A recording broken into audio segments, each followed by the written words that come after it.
শান্তিপূর্ণ অবস্থান কর্মসূচি আমরা চলমান রেখেছেন, ঠিক সেভাবে আপনারা চলমান রাখবেন। আমাদের দীর্ঘ 12 বছরের লড়াই সংগ্রামের যে ইতিহাস, এই ইতিহাস হচ্ছে শান্তিপূর্ণ লড়াই সংগ্রামের ইতিহাস। আমরা শান্তিপূর্ণ লড়াই সংগ্রামের মাধ্যমে এই দাবিটিকে বাস্তবায়ন করতে চেয়েছি। আমি বিশ্বাস করি আমাদের যে শিক্ষিত যে যুব প্রজন্ম রয়েছে, আজকে তরুণ সমাজ রয়েছে, তারা সহিংসতা পছন্দ করে না, তারা এটাও পছন্দ করে না রাষ্ট্রে কোনো ধরনের বৈষম্য বিরাজমান থাক। আমরা এই রাষ্ট্র থেকে একে একে প্রত্যেকটি বৈষম্য আমরা দূরীভূত করতে চাই। প্রিয় শিক্ষার্থী বন্ধুগণ, আজকে আমাদের শিক্ষার্থী সমাজকে 30 নামক একটি ব্যারিয়ারে আটকে দিয়ে আমাদের যুব সমাজকে ফ্রাস্ট্রেশনের দিকে ঠেলে দেওয়া হচ্ছে। আজকে আমাদের যুব সমাজ বয়স 30-এর কাছাকাছি আসলে তারা বয়স লুকায়, তারা একটা হীনমন্যতায় ভোগে। ঠিক এভাবে আমাদের যুব সমাজকে হীনমন্যতার দিকে ঠেলে দেওয়া হচ্ছে। আমরা একটা হীনমন্য জাতি গড়ে তুলতেছি। আমরা যে যুব সমাজকে ফার্স্ট প্রায়োরিটি দিয়ে একটা দেশকে এগিয়ে নেওয়ার কথা, ঠিক কিন্তু যে উল্টোটা কিন্তু আমাদের আজকের এই বাংলাদেশে ঘটছে। আজকে আমাদের যুব সমাজকে 30-এ রেখে আমাদের যে যুব শক্তিটা রয়েছে, এই শক্তিকে কাজে লাগিয়ে রাষ্ট্রকে উন্নয়নের দিকে ধাবিত করার কথা ছিল, কিন্তু আমাদের যুব শক্তিকে তিলে তিলে নষ্ট করে দেওয়া হচ্ছে। তিলে তিলে নষ্ট করে আমাদের যুব সমাজকে একটি আনপ্রোডাক্টিভ শ্রেণীতে পরিণত করা হয়েছে।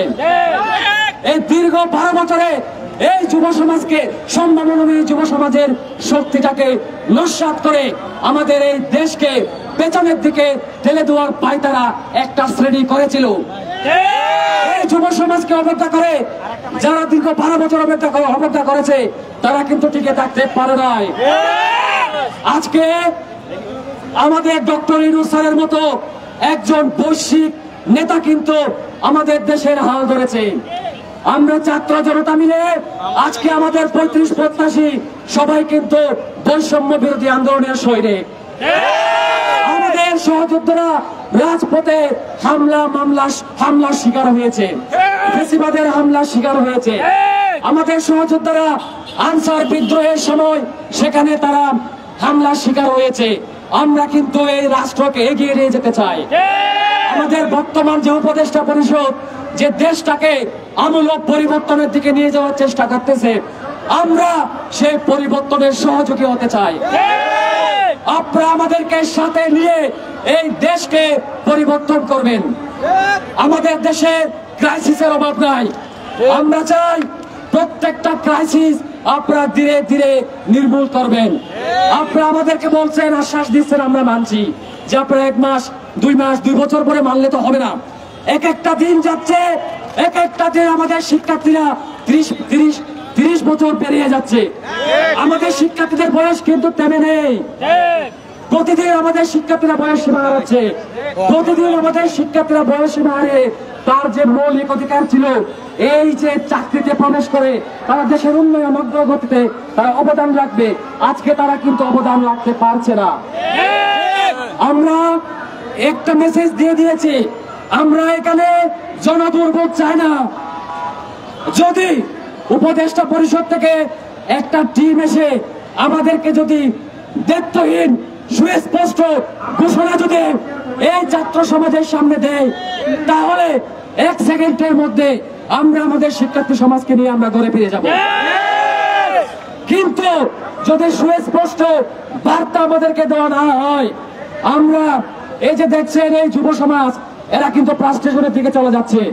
আমরা যতক্ষণ সুস্পষ্ট ঘোষণা আসবে না, আমরা রাজপথে লড়াই সংগ্রাম চালিয়ে যাব। ধন্যবাদ সবাইকে। আপনারা জানেন সংবিধান অনুযায়ী আমাদের সবার সমান অধিকার হওয়ার কথা।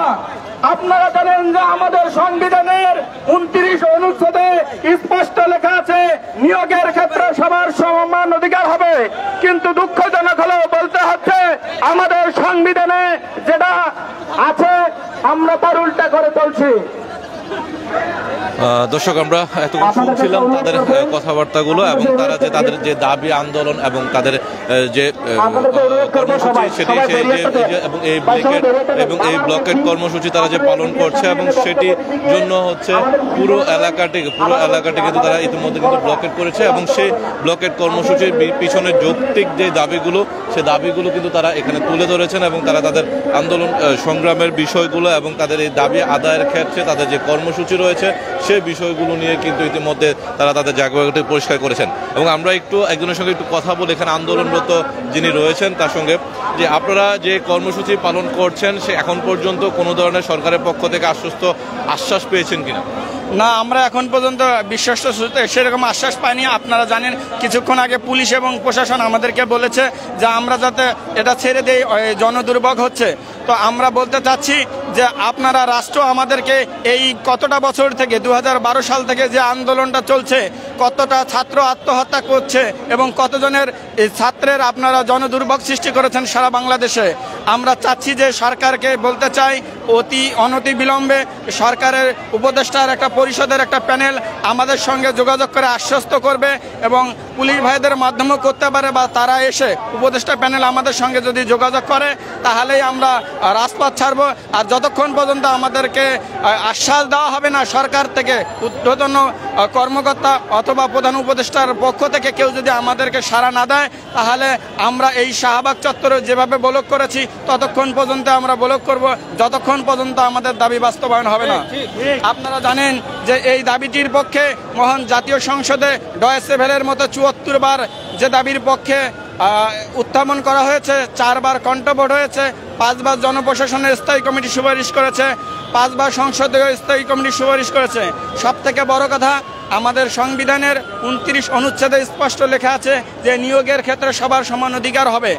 তাহলে যদি সবার সমান অধিকার হয় তাহলে আমরা সাধারণের জন্য 30, আপনারা জানেন যে মুক্তিযোদ্ধার জন্য 32, জুডিশিয়ারির জন্য 32, উপজাতিদের জন্য 32, তাহলে এক দেশে এত নীতি কেন? আপনারা জানেন যে নার্সের ক্ষেত্রে তাদের জন্য 35। আমরা যদি পার্বত্য চট্টগ্রামে তাকাই তাহলে সেখানে 3 জেলা খাগড়াছড়ি, রাঙ্গামাটি, বান্দরবান, যেখানে তারা 40 বছরও আবেদন করতে পারে। এবং মজার ব্যাপার হলো আমাদের দেশে রয়েছে বয়সসীমা নাই। আপনি যদি অ্যাডভোকেটশিপ পরীক্ষা দিয়ে বারে পরীক্ষা দিতে চান, আমি যদি চাই, আমার বাবাও যদি চায়, আমার দাদাও যদি চায়, আমরা 3 জনেই কিন্তু আমরা অ্যাডভোকেটশিপে পরীক্ষা দিব। এখানে যার দক্ষতা, যোগ্যতা, মেধা এবং ফিটনেস থাকবে, আমার বাবার থাকলে বাবা টিকবে, দাদার থাকলে দাদা টিকবে, আমার থাকলে আমি টিকবো। তাহলে কেন বাংলাদেশের প্রত্যেকটা সেক্টরে হবে না? আমরা চাই সেই অ্যাডভোকেটশিপের মতো, বার কাউন্সিলের মতো আমাদের পিএইচসি প্রত্যেকটা সেক্টরে মেধাকে মূল্যায়ন করবে, বয়সকে নয়, দক্ষতাকে মূল্যায়ন করবে, যোগ্যতাকে মূল্যায়ন করবে। আপনারা জানেন এই যে বহির্বিশ্বে যে সকল দেশে, মার্কিন যুক্তরাষ্ট্র, কানাডা, এবং যেখানে আপনারা দেখেন যে 59 বছরে তারা শুরু করতে পারে আর আমরা তারা তখন 59 বছরে শেষ করে যাই, তাহলে তারা কি দক্ষতা এবং যোগ্যতা, মেধা, ফিটনেসকে মূল্যায়ন করে? এজন্য তাদের রাষ্ট্র আজকে উন্নত রাষ্ট্রে পরিণত হয়েছে। আর একমাত্র বাংলাদেশে 30 এবং দক্ষিণ এশিয়া আপনারা জানেন পাকিস্তানে 30। পাকিস্তানের সর্বোচ্চ বেকার বিশ্বের মধ্যে এবং দ্বিতীয় সর্বোচ্চ বেকার হলো বাংলাদেশে। কেননা আমরা দক্ষতা, যোগ্যতা, মেধাকে মূল্যায়ন করতে পারি না।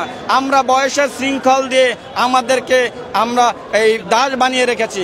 একজন যদি কানাডা থেকে আসে, জাপান থেকে আসে, ইন্ডিয়া থেকে আসে, মৃত্যুর আগের দিন পর্যন্ত তারা কিন্তু বাংলাদেশে এসে জব করে, তাদের বয়স লাগে না। এবং আমাদের দেশে আমরা যখন একটা সেক্টরে জব করতে চাই আমাদেরকে বয়স দেওয়া হয় 30-এর মধ্যে, একটা 30-এর শৃঙ্খল দিয়ে রাখা হয়েছে। মানে এটাই হলো রাষ্ট্র আমাদেরকে বৈষম্য করছে।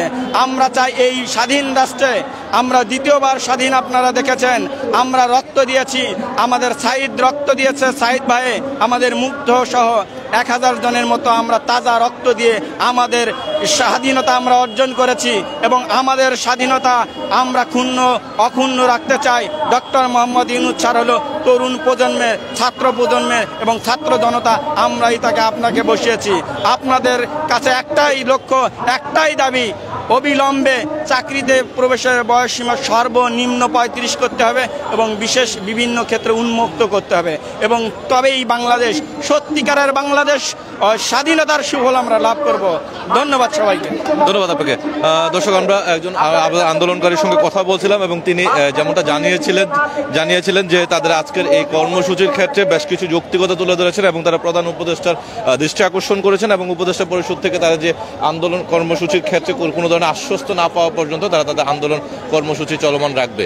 এবং এই ছিল এখান থেকে আমার কাছে সর্বশেষ অবস্থা আপনাদের জানানোর চেষ্টা করছিলাম। এবং এখানে ইতিমধ্যে চারোপাশে কিন্তু যারা রয়েছেন চাকরি প্রত্যাশী তারা কিন্তু ইতিমধ্যে আন্দোলন সংগ্রামের মাধ্যমে তারা এই পুরো এলাকাটি কিন্তু ইতিমধ্যে ব্লকেট কর্মসূচি পালন করছে এবং যে ব্লকেটের মধ্য দিয়ে কিন্তু তারা তাদের আন্দোলন সংগ্রাম চলমান রেখেছে এবং তাদের এটা চলমান থাকবে যতক্ষণ তারা সুনির্দিষ্ট আশ্বাস না পাবে।